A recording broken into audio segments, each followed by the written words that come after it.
Hello students, my name is Abhishek Singh, MTech from IIT Delhi. बेटा आज coordinate geometry की next lecture लेकर के आया हूं तुम्हारे सामने। अभी तक जो हम लोग ने पढ़ लिया है बेटा, वो स्ट्रेट लाइन के कुछ कंसेप्ट पढ़ लिए हैं, सर्कल, पैराबोला, एलिप्स, हाइपरबोला, सबको पता है। कोऑर्डिनेट एक साथ रन कर रही है इस प्लेटफॉर्म पे। किसी भी चैप्टर को हम लोग पूरी तरीके से कवर अप करेंगे तो अगला चैप्टर पूरा अपने आप क्लियर होगा। ये बात मैंने तुमसे पहले भी बोली थी। हमने तुमसे बोला था जैसा सर्कल है वैसे ही पैराबोला है, वैसे ही एलिप्स है, वैसे ही हाइपरबोला है। और ये चारों तुम्हें ढंग से तब आएंगे जब तुम्हें स्ट्रेट लाइन बहुत अच्छे से कवर अप होगा तुम्हारा। तो एक साथ पैरेलल चल रहा है बेटा। अभी तक हमने तुम्हें सर्कल में जो जो बता दिया, सर्कल की इक्वेशंस बता दी, सर्कल की बेटा डायरेक्टर सर्कल की इक्वेशन बता दी, टेंजेंट की इक्वेशन बता दी, तीनों फॉर्म्स में, पैरामेट्रिक फॉर्म में भी, पॉइंट फॉर्म में भी और स्लोप फॉर्म में भी। अच्छा, अब न्यूमेरिकल्स करने के लिए बेटा जैसे ही तुम न्यूमेरिकल करना स्टार्ट करोगे, सर्कल की बहुत छोटी छोटी प्रॉपर्टीज तुम्हारे काम में आने वाली है। तुम जब ये देखोगे कि सर ने तो ये प्रॉपर्टीज बताई नहीं, बेटा ये प्रॉपर्टीज हम 9th और 10th क्लास में पढ़ करके आते हैं। तो कोई भी ट्यूटर बेटा इस पे बहुत ज्यादा फोकस नहीं करता। बहुत सारे बच्चों के न्यूमेरिकल छोटी छोटी जगह फंस रहे थे। तो आज मैंने सोचा चलो सर्कल की प्रॉपर्टी बता डालता हूं सारी। जो बच्चे 9th 10th में नहीं सीरियस थे बेटा, 11th में थोड़ा उन्होंने कम फोकस किया अपने आप पर, तो वो कुछ थ्योरम से भूल गए हैं। सर्कल के बारे में बहुत छोटी छोटी बातें वो भूल गए हैं बेटा। तो आज केवल उन्हीं छोटी बातों पर डिस्कशन कर लेते हैं। जितनी प्रॉपर्टीज तुम्हें मैक्सिमम मैं बता सकता हूं सर्कल के बारे में वो बता दूंगा, ताकि तुम्हें क्वेश्चन न्यूमेरिकल करते समय तुम्हारा माइंड एकदम क्लियर रहे। मोस्ट प्रोबेबली ये सारी थ्योरम्स बेटा क्वेश्चन में यूज होती हैं। तो जल्दी से देख लेते हैं बेटा प्रॉपर्टीज ऑफ सर्कल। तो आज केवल प्रॉपर्टीज ऑफ सर्कल के बारे में ही पढ़ेंगे बेटा। प्रॉपर्टीज ऑफ सर्कल के बारे में पढ़ेंगे तो ध्यान से समझना बेटा। Properties of circle, properties of circle, ध्यान से सुनना। केवल सारी प्रॉपर्टीज ऑफ सर्कल्स, ये तुम्हें सारी प्रॉपर्टीज बेटा लर्न होनी चाहिए। और मुझे जहां तक उम्मीद थी कि सारे बच्चे मेंस और एडवांस की प्रिपरेशन कर रहे हैं, तो मुझे ऐसा लगा था कि ये प्रॉपर्टीज उनको आती होंगी। लेकिन तुम्हारे डाउट देख करके मुझे रियलिटी ऐसा लगा कि नहीं, तुम्हें थ्योरम्स में ही प्रॉब्लम है, तुम्हें प्रॉपर्टीज में प्रॉब्लम है, तुम्हें छोटी छोटी बातें सर्कल के बारे में नहीं पता। तो हेडिंग डाल लो बेटा प्रॉपर्टीज ऑफ सर्कल।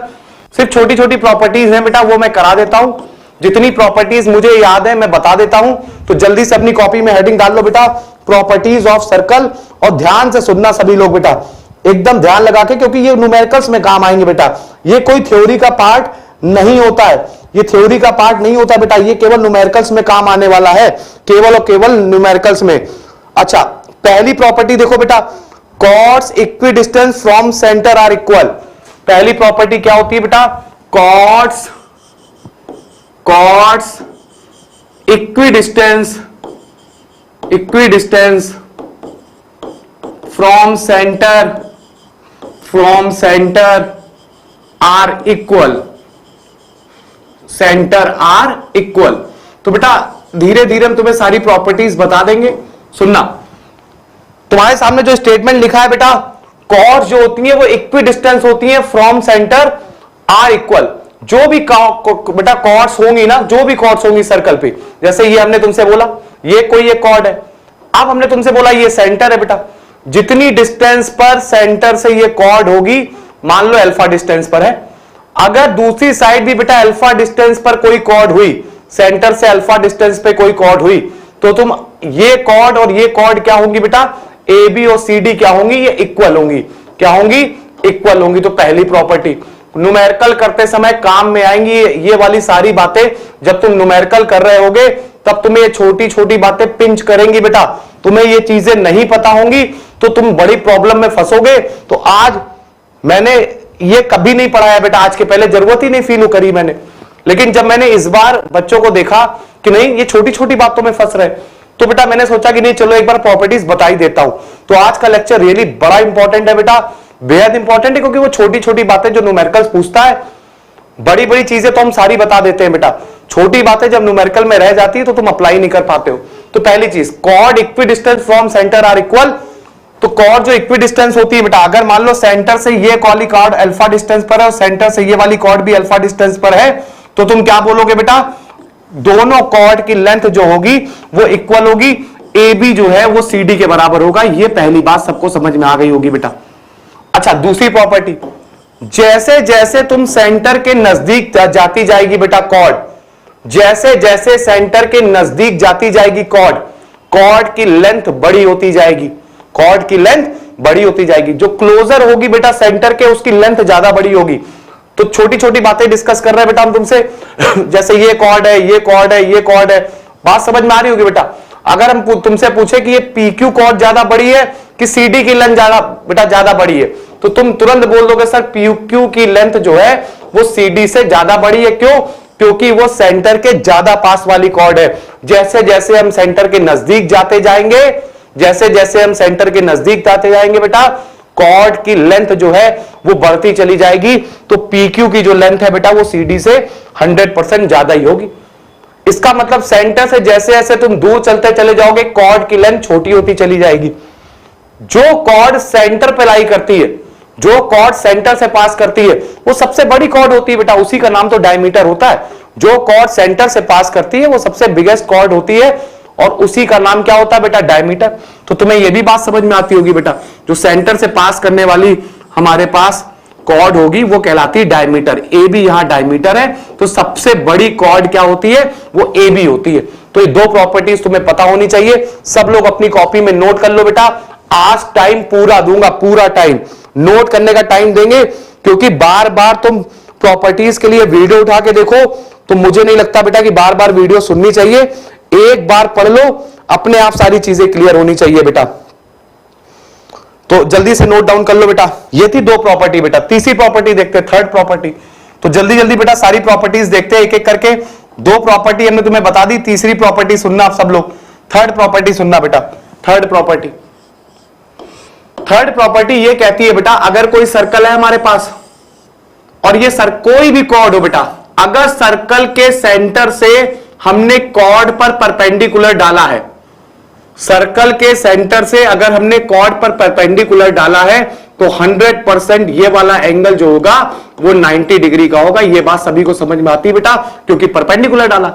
तो जब जब हम किसी भी कॉर्ड पर सेंटर से परपेंडिकुलर डालेंगे, याद रखना बेटा तीसरी प्रॉपर्टी क्या कहती है, जो परपेंडिकुलर होगा ना बेटा वो मिड पॉइंट पर होगा। इसका मतलब AM की वैल्यू और MB की वैल्यू इक्वल आएगी। ये बात भी सभी को समझ में आती होगी बेटा, 9th में थ्योरम पढ़ी होगी कि सेंटर से परपेंडिकुलर डालने पर किसी भी कॉर्ड पर वो बाइसेक्ट करता है बेटा। कॉर्ड को क्या करता है, बाइसेक्ट करता है। सभी को समझ में आ रही होगी बेटा, वो क्या करता है बेटा, बाइसेक्ट करता है। तो ये वाली कहानी भी सभी ने पढ़ी होगी। अच्छा, तो AM जो है वो MB के बराबर है। इतनी बात सभी को क्लियर हो गई बेटा। जैसे यहां पर अगर हम बोले C है, ये D है और ये पॉइंट Q है, तो तुम तुरंत बोल दोगे सर CD जो है, CQ जो है, CQ वो किसके बराबर है बेटा, वो QD के बराबर है। QD के बराबर है। ये तीसरी प्रॉपर्टी सबको समझ में आ गई होगी। सेंटर से जब भी तुम किसी कॉर्ड पर परपेंडिकुलर डालोगे, सेंटर से तुम जब भी किसी कॉर्ड पर परपेंडिकुलर डालोगे, 100% बेटा वो कॉर्ड को बाइसेक्ट करेगी। मतलब AM जो होगा वो MB के बराबर होगा। ये होती बेटा थर्ड थ्योरम, ये होती थर्ड थ्योरम। इसको भी नोट डाउन कर लो बेटा। नोट करने का पूरा मौका दूंगा। आज कह रहा हूं बेटा बहुत धीरे पढ़ाना, बहुत कम पढ़ाना, सिर्फ प्रॉपर्टीज बतानी है सिर्फ। तो सिर्फ प्रॉपर्टीज बतानी है तो ध्यान से पढ़ना। चौथी, इसके बाद फोर्थ प्रॉपर्टी देखो बेटा, इसके बाद फोर्थ प्रॉपर्टी, थर्ड नोट कर ली होगी सबने, थर्ड वाली प्रॉपर्टी सबने नोट कर ली होगी, ठीक है। अब चौथी देखते हैं बेटा, फोर्थ वन। तो अगर हम तुमसे फोर्थ वन बोले तो चौथी वाली प्रॉपर्टी भी बेटा तुमने पढ़ी होगी यार, 9th-10th में तुमने ये भी प्रॉपर्टी पढ़ी होगी। जैसे जैसे तुम्हें प्रॉपर्टीज बताएंगे तुम्हें सारी बातें क्लियर होंगी। फोर्थ प्रॉपर्टी इंपॉर्टेंट प्रॉपर्टी, ये न्यूमेरिकल में बहुत बार यूज होगी बेटा, बहुत बार। फोर्थ प्रॉपर्टी क्या कहती है सुनना। हमने बोला ये एक सर्कल है, ये एक सर्कल है बेटा तुम्हारे सामने, ये कोई एक कॉर्ड है, ये कोई एक कॉर्ड है AB। तो हमने तुमसे बोला बेटा इस कॉर्ड से सरकमफ्रेंस पर कहीं भी तुमने एंगल बनाया, कहीं पर भी बेटा, ये AB जो कॉर्ड थी उससे हमने सरकमफ्रेंस पर कोई एंगल बना दिया। मान लिया ये थीटा है बेटा, क्या है ये, थीटा। अगर ये थीटा है तो जितने भी बेटा ये कॉर्ड जहां पर भी सरकमफ्रेंस पर एंगल बनाएगी वो सारे के सारे थीटा होंगे। वो सारे के सारे थीटा होंगे। ये वाली बात सबको समझ में आती होगी। सब प्रॉपर्टीज हैं, डायरेक्ट यूज करनी है बेटा। जिन प्रॉपर्टी का प्रूफ इंपॉर्टेंट होगा वो बता दूंगा, बाकी ये सब तुम 9th 10th में बेटा पढ़ के आए हो, ठीक।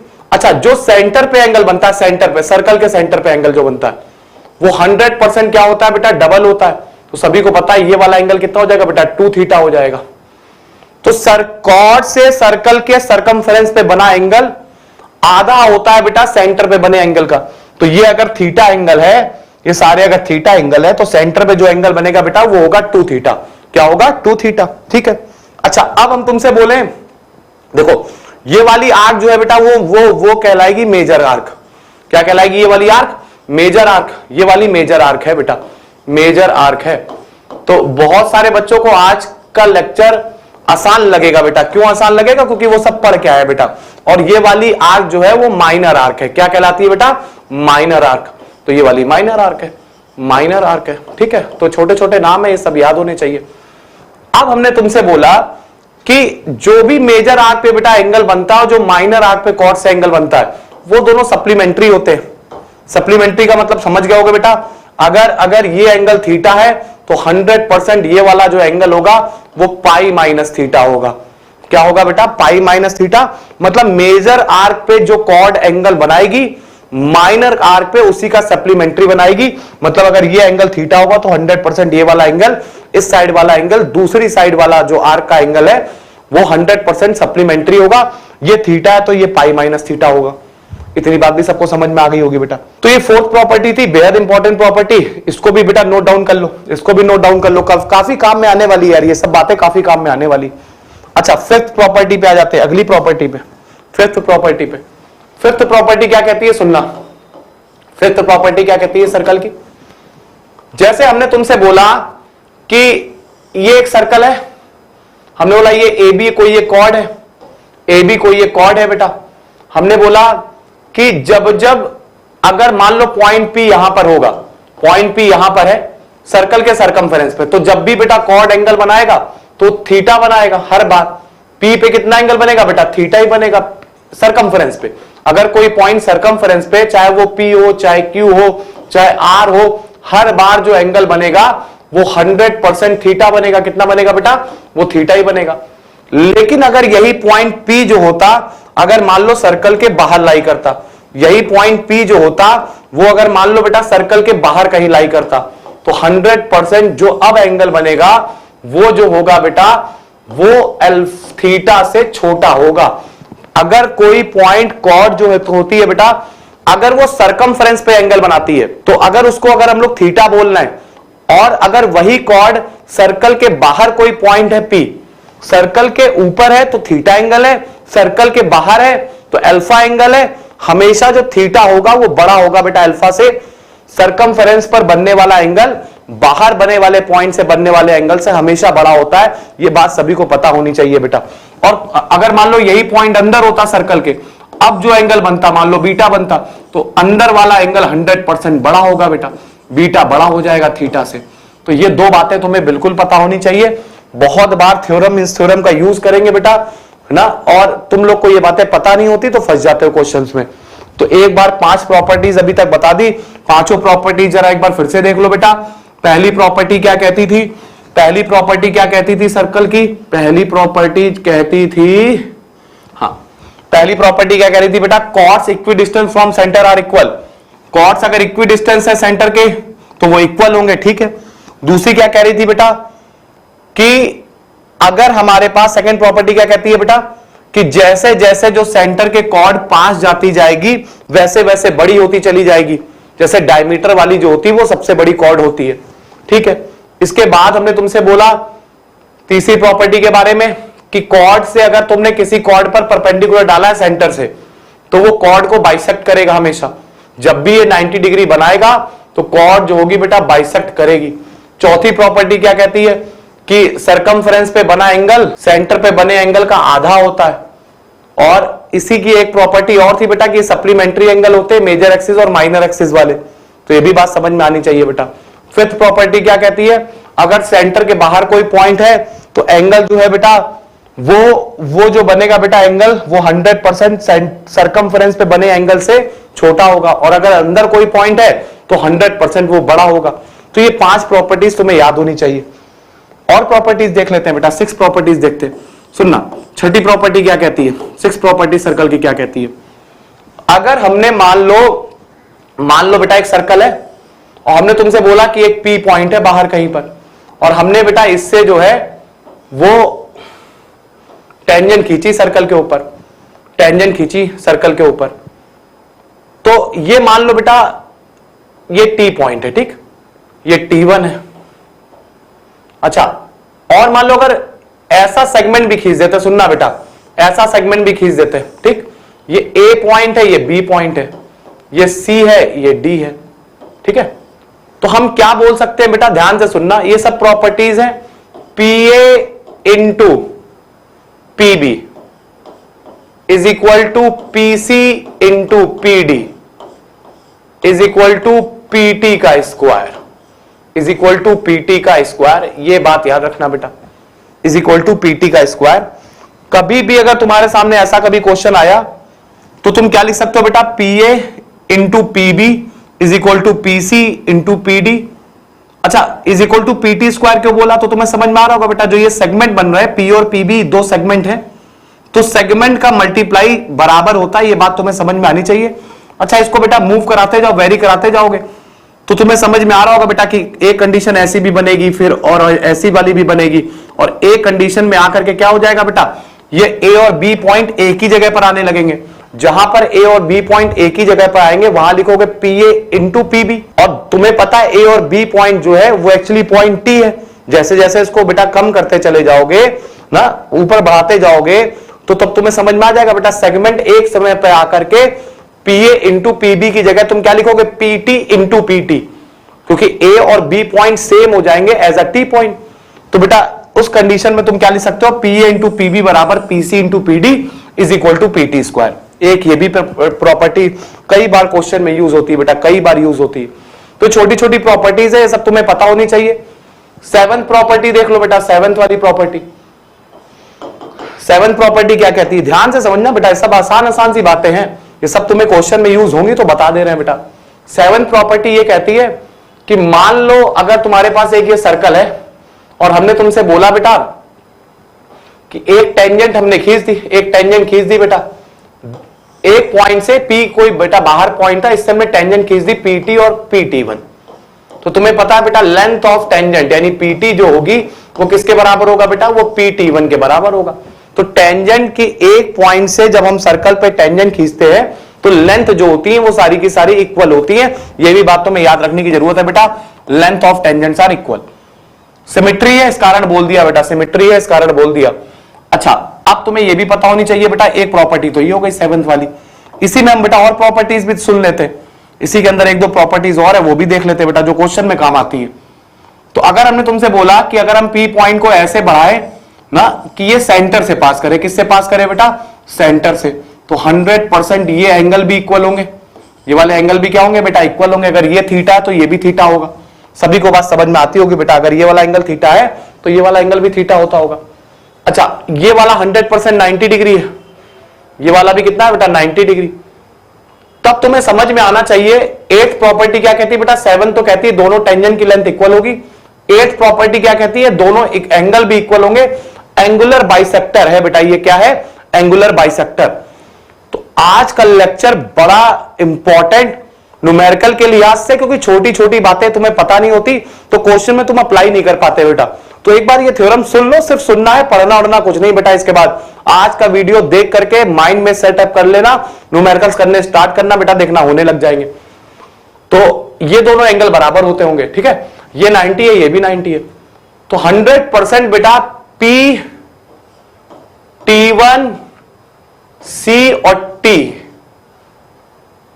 ये कॉन्साइक्लिक सर्कल पे लाई करेंगे बेटा, क्या होंगे, कॉन्साइक्लिक होंगे।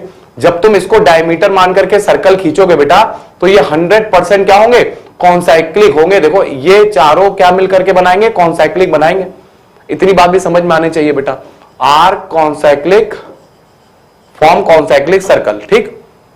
तो ऐसे भी लिख सकते हो बेटा, ध्यान से सुनना बेटा, ऐसे भी लिखा जा सकता है, सुनना, पी, T1, C और T मिलकर के क्या करेंगे बेटा, वो कॉन्साइक्लिक सर्कल बना सकते हैं, कॉन्साइक्लिक होंगे, एक ही साइकिल पर लाई कर रहे होंगे, एक ही सर्कल के पॉइंट होंगे ये चारों। तो ये भी बात समझ में आती होगी सभी को। अच्छा अब सुनना, इसके बाद सुनना, तो ये तो थी बेटा 7th प्रॉपर्टी और 8th प्रॉपर्टी। 8th इसी में लिख देते हैं बेटा, ये 8th प्रॉपर्टी थी कि कॉन्साइक्लिक होंगे। अच्छा एक दो प्रॉपर्टीज और है बेटा, वो भी सुन लो, फिर लेक्चर को स्टार्ट करते हैं। एक दो प्रॉपर्टी और है बेटा, तो जैसे अगर हम तुमसे बोले कोई एक सर्कल है और हमने तुमसे बोला कि मान लो इससे हम लोग ने इसको आगे बढ़ाया, यहां टेंजेंट खींची, इसको आगे बढ़ाया, ठीक, यहां सर्कल खींची, टेंजेंट खींची, इसको आगे बढ़ाया, और यहां पर टेंजेंट खींची, इसको आगे बढ़ाया। तो अगर हम तुमसे बोले, ध्यान से सुनना बेटा, अगर हम तुमसे बोले कि ये P है, ये Q पॉइंट है, ये R पॉइंट है और ये S पॉइंट है, तो अगर हम तुमसे बोले कि PQRS एक क्वाड्रिलेटरल बना रहे हैं, तो इसमें कोई बुरी बात तो है नहीं। PQRS जो है बेटा वो एक क्वाड्रिलेटरल फॉर्म कर रहे हैं, और ये जो क्वाड्रिलेटरल है उसने एक सर्कल को इंस्क्राइब्ड किया हुआ है, मतलब उसके अंदर एक सर्कल लाई कर रहा है बेटा। तो हम लोग ये भी बोल सकते हैं, सुनना बेटा, अगर इसको C मान ले, इसको D मान ले, इसको A मान ले, इसको B मान ले, तो हम ये भी बोल सकते हैं बेटा, बहुत बार क्वेश्चन में ये प्रॉपर्टी यूज करेंगे हम लोग ऐसा बोल सकते हैं बेटा कि QB plus BR plus PD plus DS, opposite side का जो सम होगा बेटा PC plus CQ plus AS plus AR। ये भी बात सबको समझ में आती होगी बेटा, ये भी एक प्रॉपर्टी है सर्कल से रिलेटेड, ये भी एक प्रॉपर्टी है। कैसे प्रूफ हुई बेटा, अगर तुम इस Q पॉइंट से टेंजेंट खींचो तो तुम्हें पता लेंथ ऑफ टेंजेंट जो होती है वो इक्वल होती है। इसका मतलब अगर ये अल्फा होगी, QB अल्फा होगी, तो QC भी अल्फा होगी। इसी तरीके P पॉइंट को अगर एक बाहर वाला पॉइंट मान के टेंजेंट खींचते तो तुम्हें पता है ये लेंथ और ये लेंथ इक्वल होंगी, मतलब अगर ये बीटा होगी तो ये भी बीटा होगी बेटा।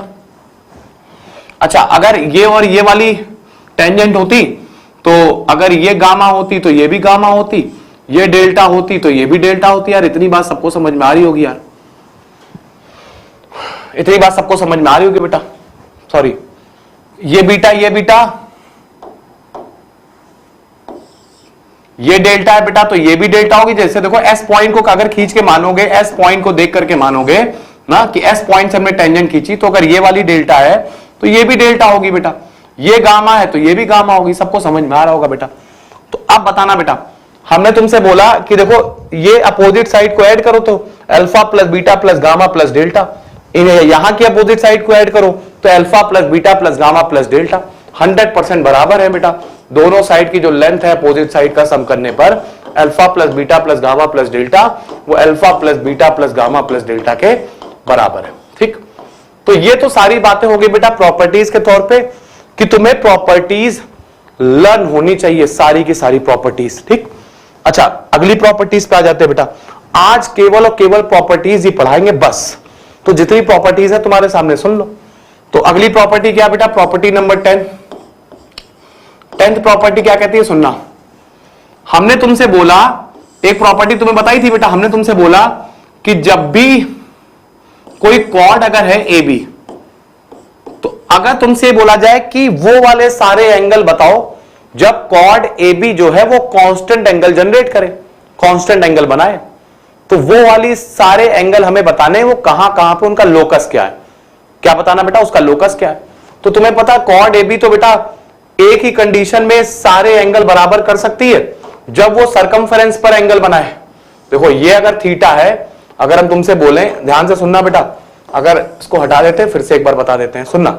अगर हम तुमसे बोले कि एक सर्कल है, हमने तुमसे बोला ये कोई कॉर्ड है AB, ठीक है, ये कोई कॉर्ड है AB, तो तुम्हें वो वाले सारे पॉइंट के लोकस बताने हैं, वो वाले सारे पॉइंट के लोकस बताने हैं बेटा जब कॉर्ड AB जो है वो एक कांस्टेंट एंगल जनरेट करे।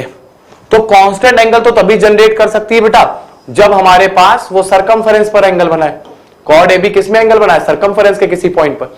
चाहिए P पॉइंट का लोकस अब तुमसे पूछा है कि कब कब कांस्टेंट एंगल जनरेट हो सकता है। ठीक है, तो बेटा इसका मतलब समझ रहे हो गया, ये भी थीटा होगा, ये भी थीटा होगा, बात समझ में आ रही होगी बेटा। तो इन सारे पॉइंट का लोकस हमें बताना है। तो ऐसे तो इनफाइनाइट पॉइंट हो सकते हैं बेटा, इनफाइनाइट पॉइंट हो सकते हैं, इनफाइनाइट पॉइंट। सभी को बात समझ में आ रही होगी बेटा। अच्छा बच्चे, अब ये तुम मत भूलना कि जैसा सर्कल ऊपर बना है सेम, अच्छा बताओ इसी सर्कल को इस कॉर्ड के अलोंग अगर मूव करा दे तो एक सर्कल ऐसा भी बन जाएगा, एक सर्कल ऐसा भी बन जाएगा बेटा। जहां पर जितने भी एंगल बनेंगे इस कॉर्ड से वो सारे के सारे थीटा होंगे, हाँ या ना। एक एंगल ऐसा भी बन जाएगा बेटा। तो अगर कोई तुमसे पूछे कि कैसा शेप बनेगा जब सारे के सारे एंगल इक्वल हो, कॉर्ड से खींचे गए सारे एंगल इक्वल हो, तो कैसा शेप बनेगा बेटा, तो सभी को समझ में आना चाहिए ये कुछ 8 टाइप का ऐसा फिगर बन जाएगा, कुछ 8 टाइप का ऐसा फिगर बन जाएगा। इन पॉइंट्स पर जितने भी पॉइंट्स होंगे ना, इस सरकमफ्रेंस पर जितने भी पॉइंट्स होंगे, इस सरकमफ्रेंस पर जितने भी पॉइंट्स होंगे वो सारे के सारे कॉर्ड ए बी से, ये है कॉर्ड ए बी बेटा, ये तुम्हारे पास कॉर्ड ए बी है, ये वाली कॉर्ड ए बी है। तो जितने भी पॉइंट खींचोगे, चाहे ये खींच लो, चाहे ये वाला खींच लो, चाहे ये खींच लो, चाहे ये वाला लगा लो बेटा, चाहे ये वाला खींच लो, चाहे ये वाली बेटा एंगल देख लो, चाहे ये वाला एंगल देख लो, सॉरी कॉर्ड ए बी से खींचना, चाहे ये वाला एंगल देख लो ना, तो ये सारे के सारे क्या होंगे बेटा, इक्वल होंगे। बात समझ में आ रही होगी बेटा। तो सारे के सारे इक्वल होंगे। तो कौन से इक्वल होंगे, एक बार हम फिर से तुम्हें दिखा देते हैं बेटा। ये 8 टाइप का जो फिगर बनना ना, इस 8 टाइप का, ये वाला ऐसे और ऐसे। तो ये जो कॉर्ड ए बी है बेटा, ये जो कॉर्ड ए बी है, ये वाली कॉर्ड जो ए बी है, सभी को समझ में आ रहा होगा बेटा कि ये जो ए बी कॉर्ड है, इसको मत देखना फिर बता रहे बेटा। देखो फिगर कैसा है, एक बार ध्यान से देख लेना बेटा। फिगर ऐसा बना हुआ है ना, इसको ये 2 सर्कल मत समझना, ये 8 टाइप का फिगर बनेगा, सिर्फ 8 टाइप का फिगर। देखो जैसा एक कॉर्ड हमारे पास ऐसा था सर्कल, और ये वाली कॉर्ड थी बेटा, तो दूसरा सर्कल ऐसा बना, दूसरा सर्कल ऐसा बना। इतने पार्ट को मत लेना, ये वाला पार्ट तो ना एंगल ज्यादा वाला है, कम वाला तो नहीं है। तो अब बात समझ में आ गई होगी बेटा। तो अब हमारे पास कितना पार्ट है जो बेटा सेम एंगल जनरेट कर रहा होगा, same angle, constant angle generate कर रहा होगा, वो कितना पार्ट है, तो वो ये व्हाइट वाला पार्ट है बेटा, सिर्फ ये व्हाइट वाला पार्ट। ये जो पार्ट है वो 100% क्या कर रहा है बेटा, सेम एंगल जनरेट कर रहा है, सेम एंगल जनरेट कर रहा है, ठीक है। तो इतना पार्ट जो है वो किसी भी कॉर्ड से सेम एंगल को जनरेट करता है, कांस्टेंट एंगल बनाता है। ये प्रॉपर्टी भी तुम्हें लर्न होनी चाहिए। ये 8 टाइप का फिगर बनता है। अच्छा अब इसके ऊपर बेटा एक बहुत अच्छा क्वेश्चन पूछा गया। तो ये पुराना क्वेश्चन है ना, नए अभी फ्रीक्वेंटली ईयर में नहीं पूछा गया बेटा। आज मेरे ख्याल से ये पेपर में 2002 या 2003 में इस टाइप का क्वेश्चन किसी एग्जाम में पूछा गया था। तो बच्चे बड़े परेशान हुए थे बेटा। क्वेश्चन मैं तुमसे पूछ लेता हूं एक बार, और इसी क्वेश्चन के साथ आज का लेक्चर एंड करूंगा, क्योंकि प्रॉपर्टीज बताना ही आज का मेरा काम था। बच्चे सर्कल अटेम्प्ट कर रहे थे तो वो प्रॉपर्टीज में फंस रहे थे बेटा। तो यार फिर से अटेम्प्ट करो, धीरे धीरे बढ़ूंगा, पहले ही प्रॉमिस किया है। थ्योरी तुम्हें सारी पढ़ाएंगे बेटा। इसी क्वेश्चन के ऊपर रिलेटेड जो क्वेश्चन आया वो सुनना, क्वेश्चन ध्यान से सुनना बेटा। हिंट दे रहा हूं, करना तुमको है, हिंट सिर्फ दूंगा। तुमसे ये बोला कि वो वाले सारे पॉइंट पी का लोकस बताओ, उस पॉइंट पी का हमें लोकस बताना है, उस पॉइंट पी का लोकस बताना है जब जब वो एंगल जो है बेटा, जो सुनना, जब जब वो एंगल जो है, एंगल ए पी बी वो π/3 या उससे बड़ा है, उन सारे पॉइंट का लोकस बताना है जब जब एंगल ए पी बी 3 या 3 से बड़ा है। पहले तो लोकस बताना हमें, फिर दूसरा इसी का पार्ट उसी में पूछा गया था बेटा, एरिया भी बताओ। And find the area of this region, and find the area of this region, of this region. जितना भी लोकस होगा उसका एरिया भी निकालना ऑफ दिस रीजन। तो ध्यान से सुनना बेटा, एंगल कितना बनना चाहिए बेटा, π/3 या उससे बड़ा, π/3 या उससे बड़ा एंगल बनना चाहिए। तो तुम्हें पता अगर कोई भी कॉर्ड जो है, कोई भी कॉर्ड ए बी जो है बेटा, वो π/3 का एंगल कहां बनाएगी, तो सबसे पहले तो ये बताओ बेटा π/3 का एंगल कब बनाएगी। π/3 का एंगल जब भी कोऑर्डिनेट में हो या कहीं पे भी हो, अलजेब्रा में हो, कोऑर्डिनेट में हो, कैलकुलस में हो, तो जब भी तुम इनइक्वलिटी देखो बेटा, ग्रेटर देन इक्वल टू π/3 लिखाओ, π/6 लिखाओ, तो तुम एक काम करो बेटा, ग्रेटर देन वाला साइन हटा के पहले इक्वलिटी के लिए सॉल्व करने की कोशिश करो। जब इक्वलिटी आ जाएगी तो तुम्हें पता है बेटा, इक्वलिटी के लिए तुम्हें पता है ग्रेटर देन चाहिए तो उसके ऊपर वाला रीजन, और उससे छोटा चाहिए होता बेटा नीचे वाला रीजन ले लेते। तो पहले इक्वलिटी मान के सोचो इस क्वेश्चन को। तो तुम्हें उस सारे पॉइंट पी का लोकस बताना है। एक तो जब जब एंगल जो है वो π/3 या उससे बड़ा है, तो हमने तुमसे पहले भी बोला था बेटा एंगल π/3 या उससे बड़ा कब कब आ सकता है, तो जब भी तुम बेटा इस कॉर्ड से सरकमफेरेंस पर, अगर सरकमफेरेंस पर तुम कभी भी एंगल बनाते हो, अगर वो π/3 होता तो बेटा अंदर कभी भी एंगल बनाओगे, अंदर मान लो ये क्यू पॉइंट अंदर है, तो 100% बेटा ये जो एंगल है, ये वाला एंगल बीटा जो एंगल है वो 100% π/3 से बड़ा होगा। 100% किससे बड़ा होगा बेटा? π/3 से बड़ा होगा। तो अब तुम्हें बात समझ में आ गई होगी बेटा, इसका मतलब ये ऊपर के साइड भी बन सकता है और नीचे के साइड भी बन सकता है बेटा ना। 8 वाला अभी हमने तुम्हें इसके पहले वाली प्रॉपर्टी बताई। तो इसका मतलब कितना रीजन तुम्हारे काम का है, जब जब एंगल APB π/3 या उससे बड़ा आ रहा है, वो कितना रीजन है बेटा? तो तुम बोलोगे सर एक तो ये वाला रीजन है, देखना हम वाइट कर दे रहे हैं बेटा, एक तो ये AB कॉर्ड है, सुनना ध्यान से, एक तो ये AB कॉर्ड है, ठीक, और एक सेम ऐसे ही सर्कल बेटा यहां भी बनेगा, डिट्टो सर्कल बनेगा, 8 सेम साइज का होगा। अगर सेम साइज का नहीं लग रहा बेटा तो सेम साइज का बना लो ना, तुम्हें सेम साइज लगना चाहिए, साइज सेम होना चाहिए, ओवरलैप करना चाहिए एक दूसरे के ऊपर। अगर हम तुमसे बोले देखो एक ये कोई सर्कल है, ये AB कोई कॉर्ड है, AB कोई कॉर्ड है। अब हमने तुमसे बोला कि जब जब एंगल जो है बेटा वो इस वाले पे, सुनना, वो इस वाले सरकमफेरेंस पर, मतलब ये मेजर एक्सिस पर जब भी एंगल जनरेट होगा तो π/3 होगा। बेटा मेजर एक्सिस पर जब भी एंगल जनरेट होगा, मेजर आर्क पर जब भी एंगल जनरेट होगा तो वो π/3 होगा। तुमने बोला हाँ सर होगा। अच्छा, जब भी इसके अंदर होगा तो π/3 या उससे बड़ा होगा, तो इसके अंदर जितने भी पॉइंट है इस पर होगा तो वो π/3 या उससे बड़ा होगा। बात सभी को समझ में आ रही होगी बेटा, π/3 या उससे बड़ा होगा। अच्छा, अब लेकिन ऐसा मत समझना बेटा कि ये वाला एंगल भी सर π/3 होगा ना, ये बेटा जो ऊपर एंगल मेजर एक्सिस पे जनरेट होता है ये वाला, और माइनर आर्क पे जो हमारे पास माइनर आर्क पे जो एंगल जनरेट होता है वो दोनों सप्लीमेंट्री होते हैं। तो अगर ये π/3 है तो ये π - π/3 यानी 2π/3 हो जाएगा। तो इधर वाला रीजन अपने काम का नहीं है बेटा। अच्छा, ऐसा ही सेम नीचे भी अपने काम का होगा, सभी को समझ में आ रहा होगा बेटा, ऐसे ही सेम नीचे भी अपने काम का होगा। तो ये तुम्हारा लोकस आ गया बेटा, जो ये ब्लू वाला सारा पार्ट है ना, ब्लू वाला सारा पार्ट, ये तुम्हारा लोकस आ गया। तो पहले पार्ट का तो आंसर सबको समझ में आ गया होगा, इतने रीजन के अंदर जहां ये डॉट डॉट डॉट है और प्लस सरकमफेरेंस, इतने रीजन के अंदर 100% जो है बेटा, इतने रीजन के अंदर एंगल जो है वो π/3 या उससे बड़ा आएगा, एंगल जो है π/3 या उससे बड़ा आएगा, इतना रीजन। अब सेकंड पार्ट कह रहा है इस इतने रीजन का एरिया निकालो, ये ब्लू वाले सारे पार्ट का एरिया निकालो। तो ब्लू वाले सारे पार्ट का एरिया निकालने का मतलब है तुम एक काम करो बेटा, अगर तुम ये वाला एरिया निकाल लो सारा, ये व्हाइट वाला, तो अगर इतना एरिया तुम निकाल पाए तो इसको डबल मार देना, इसको डबल कर देना बेटा, तो पूरा एरिया निकाल लेंगे। तो इतना एरिया निकालना भी समझ रहे होगे बेटा, थोड़ी सी तुम्हारे लिए परेशानी वाली बात ना हो।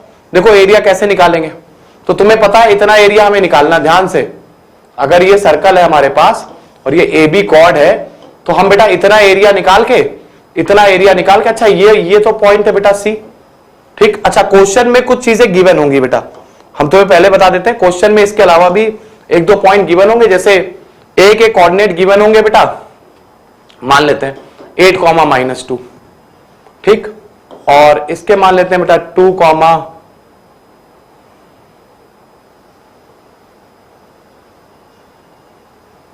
-6, चलो कुछ भी मान लो, ठीक। देखते हैं बेटा, तो आसान ऐसे कोऑर्डिनेट मान लो ताकि चीजें, ये वाली लेंथ जो है बेटा, AB लेंथ जो है वो आसानी से निकल आए। 8 - 2 6 का स्क्वायर, ठीक है, 36 प्लस -2 -6। तुम ऐसा करो, कुछ ऐसा कर दो, पॉइंट ऐसे मान लो बेटा ताकि तुम्हें आसानी लगे ना, मतलब बहुत आसानी से आंसर आ जाए, मतलब इस टाइप के कोऑर्डिनेट मान लेते हैं। तो 8, 2 मान लिए तो 36 आ गया, और 64 आने के लिए ताकि 10 आ जाए, 64 लाने के लिए क्या काम करोगे, -2 और ये बेटा +6 मान लो, ठीक। चलो ऐसे कोऑर्डिनेट मान लिया 2,6। ए पॉइंट के कोऑर्डिनेट गिवन थे और बी पॉइंट के कोऑर्डिनेट भी क्वेश्चन में गिवन थे। अब तुमसे बोला कि एरिया निकालो सेकंड पार्ट का, तो सेकंड पार्ट का एरिया निकालना है। तो ए के कोऑर्डिनेट क्या गिवन थे बेटा? 8, -2 और 2,6। 8, -2 और 2,6 ये तुम्हें बेटा पॉइंट गिवन थे, कोऑर्डिनेट गिवन थे। अब तुमसे बोला गया बेटा कि इस वाले रीजन का एरिया निकालो, ये जो बेटा येलो वाला बन रहा है ना, ये इस वाले रीजन का, और इसका डबल मार दोगे तो पूरा एरिया आ जाएगा। जब जब एंगल क्या होगा, π/3 या उससे बड़ा होगा, π/3 या उससे बड़ा होगा। सरकमफेरेंस वाले पॉइंट भी लोगे, सरकमफेरेंस वाले पॉइंट भी लेने पड़ेंगे क्योंकि सरकमफेरेंस पे तो एंगल π/3 है, और नीचे भी आएगा सेम एरिया तो 2 टाइम्स करना पड़ेगा। तो अब तुम्हें पता है इसके कोऑर्डिनेट 8, -2 और बी के कोऑर्डिनेट, तो इसका मतलब ए बी लेंथ तो तुम्हें पता चल जाएगी। ए बी लेंथ कितनी हो जाएगी बेटा? √8 - 2 का होल स्क्वायर प्लस -2 - 6 का होल स्क्वायर। तो तुम बोलोगे सर 8 - 2 कितना हो गया बेटा? 6, 6 का स्क्वायर 36 प्लस -2 - 6 -8 -8 का स्क्वायर 64 √100। इसीलिए बेटा कोऑर्डिनेट ऐसे माने ताकि तुम्हें आसान लगे। 10 यूनिट आ गई। अच्छा, अगर ये 10 यूनिट है तो बेटा सभी को पता है कि यहां से अगर हम परपेंडिकुलर गिराएंगे तो एक प्रॉपर्टी बताई थी, ये और ये क्या होंगे बेटा? मिड पॉइंट ना। AM जो होगा वो MB के बराबर होगा। तो ये भी 5 हो गई, ये भी 5 हो गई। तो अब तुम्हें बेटा ये पता है कि जो सेंटर पे एंगल बनेगा वो बनेगा 2π/3। सभी को समझ में आ रहा होगा बेटा, सेंटर पे एंगल कितना बनेगा? 2π/3। क्यों? क्योंकि किसी भी पॉइंट पर एंगल जो बन रहा है वो π/3 का बन रहा है, क्वेश्चन में दिया है बेटा। तो अगर ये वाला π/3 है तो ये पूरा 2π/3 होगा, इतना भी π/3 होगा, इतना π/3 होगा, इतना π/3 होगा बेटा। तो अब तुम्हें देखो, तुम एक काम करो बेटा, बहुत बच्चों को ये वाली प्रॉपर्टी भी पता होगी बेटा, सर्कल की प्रॉपर्टी या सभी को समझ में आनी चाहिए। सुनना, अगर हम तुमसे बोलें, या ऐसा सुन लो बेटा, अगर ये हमारे पास रेडियस है r, ठीक, और ये एंगल बना रहा है थीटा, रेडियस r है सर्कल की, और ये बेटा एक सर्कुलर आर्क है AB, सर्कुलर आर्क है AB। तो तुमसे किसी ने पूछा कि इसका एरिया बताओ, तो एक प्रॉपर्टी ये भी सभी को याद होगी, एक फॉर्मूला ये भी याद होगा बेटा। तो फॉर्मूला क्या होता है बेटा एरिया निकालने का? एरिया निकालने का फॉर्मूला होता है ½ r² into theta, ½ r² into theta. Theta यहाँ रेडियन में होता है बेटा, कभी डिग्री में दिया हो तो रेडियन में चेंज करना, कभी डिग्री में दिया हो तो रेडियन में चेंज करना। अच्छा, कभी कभी तुम्हें लेंथ ऑफ आर्क भी का भी फॉर्मूला पता होगा, length of arc, length of arc, तो वो क्या है बेटा? AB। AB ना लिखो बेटा, AB का मतलब तो ये वाली लेंथ हो जाएगी ना, ये वाली लेंथ हो जाएगी। आर्क का लिख रहा है बेटा तो AB का आर्क लिख लो, इसका ना, ये हो जाएगा r थीटा। समझ में आ रहा होगा यार? AB लिख देते सिर्फ तो बेटा वो कॉर्ड बन जाती ना। आर्क लिखने का मतलब है AB के ऊपर ऐसा आर का तुम्हें साइन लगाना पड़ेगा, तब तुम लिख पाओगे r थीटा। तो ये दो फॉर्मूले जिसको नहीं याद है वो याद कर ले यार ना, इंपॉर्टेंट फॉर्मूले, ये भी काम में आएंगे तुम्हारे। तो अब तुम्हें पता है बेटा कि अगर सर्कुलर आर्क का एरिया जो होता है वो ½ r² थीटा होता है। तो तुम्हें अगर ये एंगल 2π/3 पता है बेटा, तो 100% ये वाला एंगल, व्हाइट वाला एंगल, ये पूरा 4π/3 हो जाएगा। कितना एंगल हो जाएगा बेटा? डबल। देखो ना, ये अगर 2π/3 है तो ये वाला क्या होगा? 2π - 2π/3, 2π - 2π/3 दैट इज 4π/3। तो अब तुम ये वाला एरिया तो निकाल ही सकते हो यार, एटलीस्ट ये आर्क बन रहा है 4π/3 का, तो ये वाला एरिया तो निकाल सकते हो। कैसे निकाल सकते हो बेटा? ये वाला निकाल दो और ट्रायंगल का एरिया जोड़ दो। ट्रायंगल का एरिया तुम्हें निकालना आता है, half into base into height, उससे भी निकाल सकते हो कुछ बच्चे। अच्छा, अब ½ r² थीटा, तो तुम्हें r², तुम्हें ये लेंथ तो पता ही है बेटा। देखो AC लेंथ पता है बेटा, AC तो रेडियस है। तो देखो आर्क का एरिया निकालेंगे कैसे? आर्क का एरिया, आर्क का एरिया प्लस ट्रायंगल का एरिया, प्लस ट्रायंगल का एरिया, और इसका डबल कर दोगे तो ये तुम्हारा आंसर है बेटा। डबल क्यों? क्योंकि नीचे भी ऐसा ही एरिया बनेगा, सेम डिट्टो ऐसा एरिया नीचे भी बनेगा, इसलिए 2 टाइम्स कर दिया। अच्छा बताओ अब आर का एरिया कितना हो जाएगा बेटा? आर का एरिया हो जाएगा ½ r² थीटा। तो r² क्या है बेटा? AC का स्क्वायर। AC आसानी से निकाल सकते हो यार, और थीटा कितना है बेटा? 4π/3। AC बेटा आसानी से निकाल सकते हो। AC कैसे निकालोगे? तो तुम्हें पता है बेटा, अगर हम लोग sin π/3 की बात करें ना, देखो sin थीटा बराबर क्या होता है? सभी को पता है बेटा कि sin थीटा बराबर होता है perpendicular upon hypotenuse, perpendicular upon hypotenuse. तो साइन पाई बाई 3 किसके बराबर हो जाएगा, जल्दी से बताओ। साइन पाई बाई 3 बराबर हो जाएगा बेटा, ये पाई बाई 3 एंगल है तो इसके सामने वाला बेटा ये परपेंडिकुलर का काम करेगा, एम परपेंडिकुलर का काम करेगा, अपॉन एसी, एसी हाइपोटेनस है बेटा, एसी हाइपोटेनस है। तो इसका मतलब एसी की वैल्यू क्या हो जाएगी, 5 cosec pi by 3, 5 cosec pi by 3। अच्छा cosec pi by 3 sine pi by 3 का रेसिप्रोकल होता है, साइन पाई बाई 3 कितना होता है बेटा, √3/2, तो √3/2 तो हो जाएगा 5 × 2/√3। तो सभी को समझ में आ गया बेटा, 10/√3 ये आ गई रेडियस। तो जैसे ही 10/√3 डालोगे यहां पर 10/√3 का स्क्वायर करोगे बेटा तो 2 टाइम्स हाफ 10/√3 का स्क्वायर करोगे तो 100/3 आ गया, इंटू 4π/3। तो ये सभी ने बेटा आर का तो एरिया निकाल लिया प्लस ट्राइंगल का एरिया। अच्छा ट्रिग्नोमेट्री अगर तुम पढ़ के आए हो बेटा 11th के, जब तुम ट्रिग्नोमेट्री पढ़ ली होगी तभी तो कोऑर्डिनेट ज्योमेट्री पाओगे बेटा। तो ट्रिग्नोमेट्री में एक फॉर्मूला तुमने ये भी सुना होगा कि अगर एरिया निकालना हो तो हाफ AC साइन बी, अगर ये A है बेटा, ये B है, ये C है, A के सामने वाली साइड स्मॉल है, B के सामने वाली साइड स्मॉल B, C के सामने वाली साइड स्मॉल C, तो इसका ट्राइंगल का एरिया ये भी होता है हाफ AB साइन C। मतलब जो दो बेटा दो साइडें हैं उन साइडों का मल्टीप्लाई करा दो, हाफ करा दो और उनके बीच का एंगल ले लो। तो इस ट्रायंगल का एरिया निकालना था, तो इस ट्रायंगल का एरिया तुम्हें पता है, देखो ये भी साइड पता है, ये भी साइड पता है और इसके बीच का एंगल भी पता है।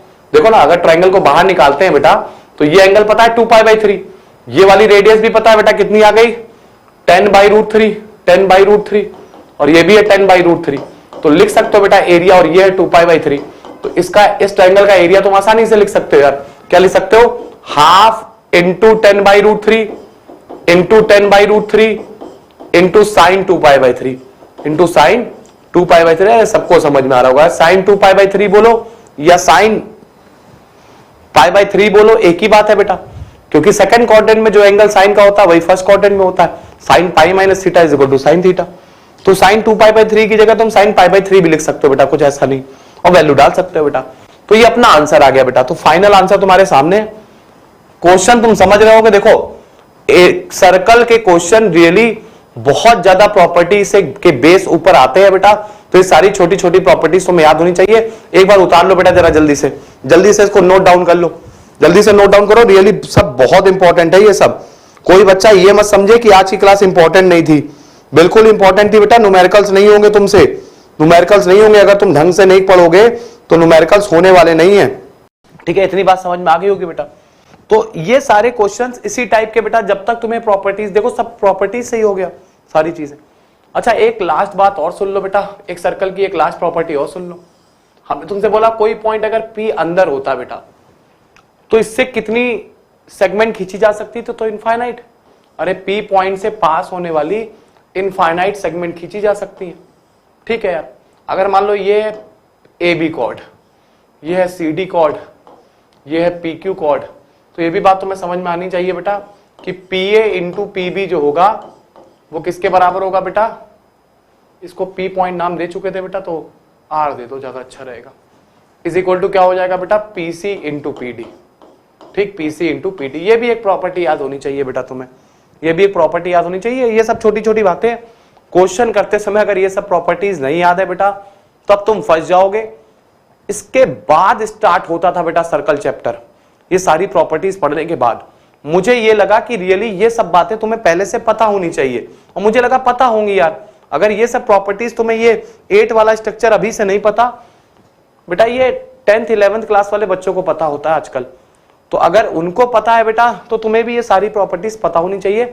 आज का लेक्चर बेहद छोटा, बेहद इंपॉर्टेंट, क्योंकि सर्कल के क्वेश्चन में तुम एक कदम आगे नहीं बढ़ा पाओगे बेटा अगर ये सब प्रॉपर्टीज तुम्हें पता नहीं होंगी। तो छोटी छोटी बातों पे आज हम लोग ने विचार किया, विमर्श किया।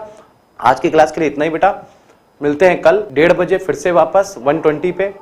और प्लीज अपने धीरे धीरे कंसेप्ट क्लियर करो, प्रॉमिस है, कमिटमेंट मैंने तुमसे पहले भी किया था।